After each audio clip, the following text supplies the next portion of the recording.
Welcome to episode 8.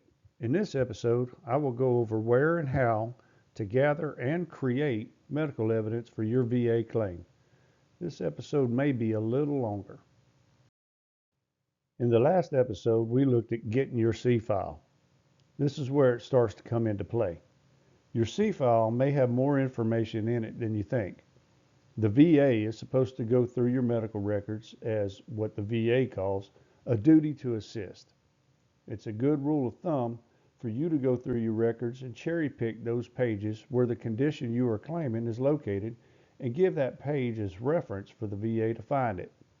You don't want them to miss important evidence for your claim. So where else does the evidence come from? Your family doctor. Over the years, your family doctor has documented various symptoms and the diagnosis for conditions that may be connected to your service, either something that is directly connected or could possibly be, at least likely as not, a secondary condition. Urgent care facilities. Don't overlook those trips to urgent care. It's a medical facility that provides medical care, and in this case, medical evidence, because everything gets documented. Any hospital stay. Many veterans have had surgeries for conditions they are now looking to claim as service connected. Knees, backs, shoulders are just a few examples. You can give the names and locations of all these healthcare providers, and the VA will attempt to get your records from them. I've found it a best practice to get the records myself and submit a small portion, enough to establish the symptoms and diagnosis, to the VA. Remember, the more you send is that much more the rater has to look at. Sometimes less is more. Another great way to create evidence for your claimed condition is to have a medical professional fill out a DBQ. This is a disability benefits questionnaire that you can get from the va.gov website. A link for this page is in the description below.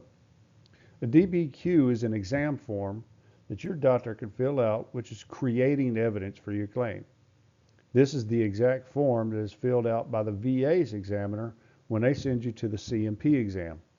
You might be thinking, Specialist Joe, if the VA's examiner is going to do one of those exams, why do I need to get my doctor to do one? Because you want to make sure the VA rater is getting evidence that is favorable to your claim. You don't want to trust that the VA's examiner is looking out for you, or they were nice. So as the web page says, please have your healthcare provider fill out the forms for your condition.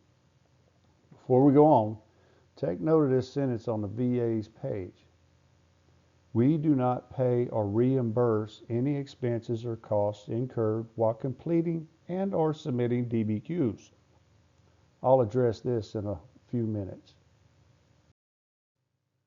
On the same page we were just looking at on va.gov, just scroll down and locate the general area of your condition, select your injured body part, and download the PDF form.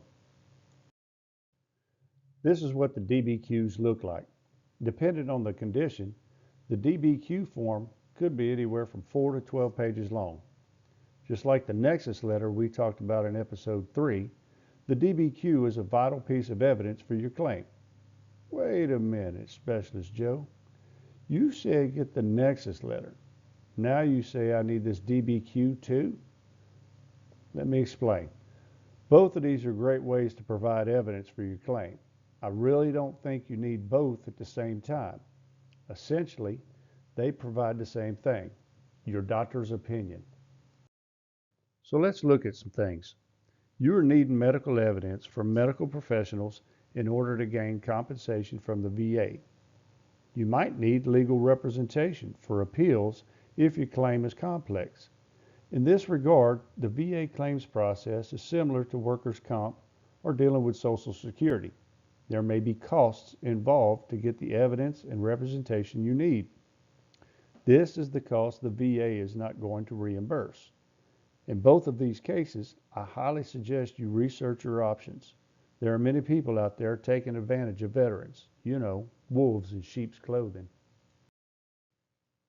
That's a lot for this episode, so we'll bring it to an end here. In the next episode, we will look at how to know what your rating should be from the VA. I do look forward to you coming back. I ask that you subscribe and go ahead and share with your friends. And for now, this is Specialist Joe signing off. Bye bye.